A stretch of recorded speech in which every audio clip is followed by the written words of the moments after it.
And hello everybody again.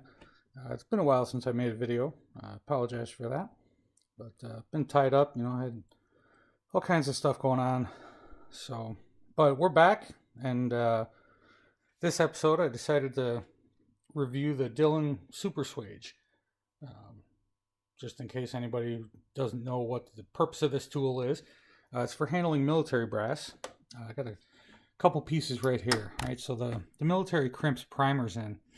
On the left side is a fairly standard ring type of crimp that you see there, and then on the right, you'll run into this every once in a while. It's kind of staked, and you can see that those stakes force brass to protrude into the primer pocket, and that helps to hold the primer in. It's a military spec. You'll notice these are both 5.56 NATO rounds. They're Lake City brass. So if you want to reload Lake City brass, or you're going to make your own blackout brass using Lake City, you'll also find this on some 9mm and 45 brass as well. So there's a couple different ways of dealing with it. Super Swage is my preferred method. The other way is to use a chamfer tool or some type of a countersink bit or something and kind of actually cut the crimp away. You can see right there I did that on that piece of brass. I'm not really a fan of how that comes out. Hopefully you can make that out good enough. See, it's kind of got a little bit of chatter to it, and it removes material is what that does. You're cutting. And so I'm not a fan of that. I did that just for demonstration purposes, and I'm gonna throw that piece of brass in the trash after I'm done here. So Super Swage, pretty simple device. Take your piece of brass, slide it on the post here, and then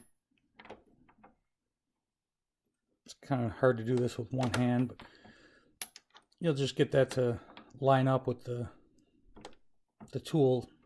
There's a little post that protrudes through and jams into the primer pocket. There we go. Now I've got it lined up. And so you just run the handle down and then back up again.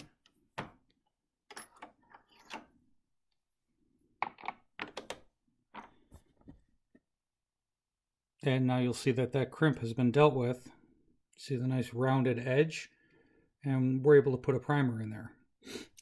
And again, the way that works, you can see that sticking out right there. It just jams into the primer pocket and forces that brass back out of the way. It's called swaging. That's the name Super Swage. So this is that staked one, just so everybody knows what this is going to look like here. And so we'll put that down, and again, this is a lot easier to do with two hands, but I'm trying to hold the camera. So there we go. It's lined up now. And so we'll just run the handle down and back up again. And remember now, this is the one that was staked. So, but you can see now that those stakes no longer protrude into the primer pocket. They've been pushed back out of the way. And this piece of brass is able to be reloaded with no problems. You'll be able to get a primer down there into that primer pocket now. Of course, these still need to be tumbled and sized and trimmed and all that kind of stuff. But with two hands, obviously, not holding the camera with one, Super Swage is very, very easy to operate.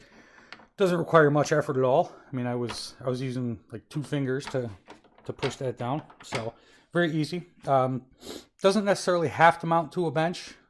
But it's a lot easier to use if you do mount it to a bench. But it's very sturdy, and just like all of Dillon's tools, lifetime warranty on it. It does handle both large and small primer pockets. You have to change the arm in the center here that goes back and forth to actually swage the pockets.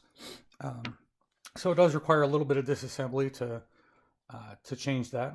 And then there's also a different sized pin here that holds the brass in place, and this pin does adjust for depth. This is how you would adjust, depending on head stamp and case web thickness and everything. You may have to adjust this pin further in or out to get the correct amount of swage on the primer pocket, and you do that by just loosening the nut on the end here, and then this whole rod is actually threaded. So you just unscrew it to seat to push the brass out a little farther, or screw it back in if you've got some thicker brass. But very, very simple to deal with. and pretty economical. If memory serves, I think it's around $100, maybe a little bit less, maybe a little more. I honestly don't recall, but yeah, Dillon Precision Super Swage. There's the part number, 20095. Just call up Dillon and get one, I guess, or go to their website. Find an online reseller who's got one in stock. But yeah, this makes very light work of dealing with those primer pockets. So if you're gonna reload military brass, definitely look into getting yourself one of these. Again, a lot of guys seem to like this whole, countersink or chamfer or whatever, but again, that removes material from the case head. And I want my case heads to be as strong as possible. So I don't like to remove material from them. And plus it just, there's that little bit of chatter in there, and it doesn't seem to be as fast to me either. So that's definitely one thing to consider is, once you get in a groove and, get your brass that needs to be done in one pile, and, get a little bucket for the completed brass, it's very, very quick. You can easily go through 1,000 an hour or so. But hope you guys enjoyed, and for any discussion, feel free to stop by precisionrifleforums.com. Thanks for watching. Don't forget to subscribe. Thanks.